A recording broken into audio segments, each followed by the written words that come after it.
আর এদিকে আজকে রাজপথে মমতা বন্দ্যোপাধ্যায়, অভিষেক বন্দ্যোপাধ্যায়। সন্দেশখালী ঘটনা আমরা দেখেছি। সন্দেশখালী ঘটনার পরে ঘরে বাইরে তৃণমূল খানিকটা সংকটে রয়েছে। এরই মধ্যে দলত্যাগ করেছেন বর্ষিয়ান নেতা তাপস রায়। নারী নির্যাতন ইস্যুতে অস্ত্রে শান দিচ্ছে বিজেপি। রবিবারে ব্রিগেড রয়েছে। তার আগে এই পরিস্থিতি সামলাতেই আজকে পথে মমতা বন্দ্যোপাধ্যায়, সঙ্গে অভিষেক বন্দ্যোপাধ্যায়। আবারও রাজপথে তাদেরকে দেখতে পাওয়া যাবে। এই যুগলবন্দিকে নবীন প্রবীণ দ্বন্দ্বের আবহেই তৃণমূলের শীর্ষস্তরে কি সত্যি ঐক্যের বার্তা পৌঁছবে, প্রশ্ন থাকছে। শশী পাজা কি বলছেন শোনাই।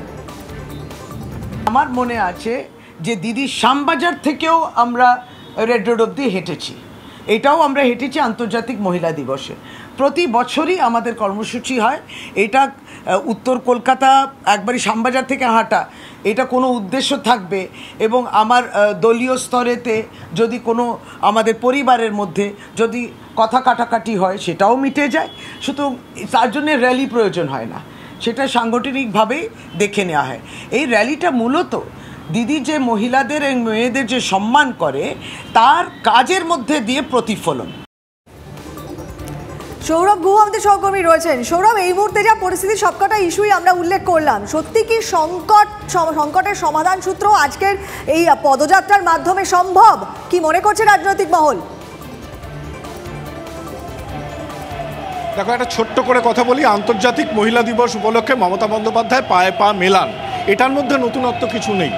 নতুনত্ব হচ্ছে এবারের 2024-এর লোকসভা নির্বাচনের আগে যে রাজনৈতিক পরিস্থিতি তৈরি হয়েছে পশ্চিমবঙ্গে, সেই পরিপ্রেক্ষিতে আজকে মমতার পা হাঁটাটা নিশ্চয়ই, পায়ে পা মেলানোটা নিশ্চয়ই গুরুত্বপূর্ণ।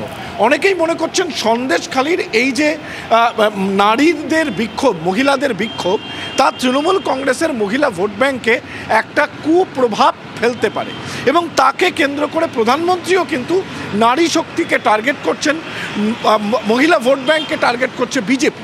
এই পরিপ্রেক্ষিতে মমতা পায়ে হাঁটছেন, কী বার্তা দেন নিশ্চিতভাবে দেখার।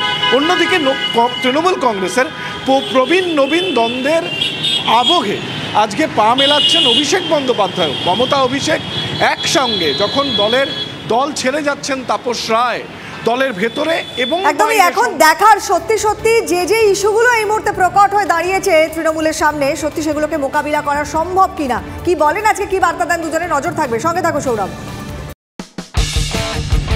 কোনো পুরনো খবর নয়, সকাল থেকেই পুরো দিনের আভাস, লোকাল থেকে গ্লোবাল, ঘটনাস্থল থেকেই রিপোর্টারের মুখে শুনে নিন আসল ঘটনা। দিন শুরু করুন TV9 বাংলার সঙ্গে। সকালে প্রথম ব্রেকিং অ্যাট 7, সকাল 7টায়, সকাল 8টায় দেখুন 8 reporter, 8 exclusive. News express at 9 দেখুন সকাল 9টায়, 10 খবর 10 রিপোর্টার অন দ্য স্পট সকাল 10টায়। লোকাল টু গ্লোবাল অ্যাট 11 দেখুন সকাল 11টায়। দেখুন morning super prime time TV9 বাংলায়। TV9 বাংলা না দেখলেই নয়।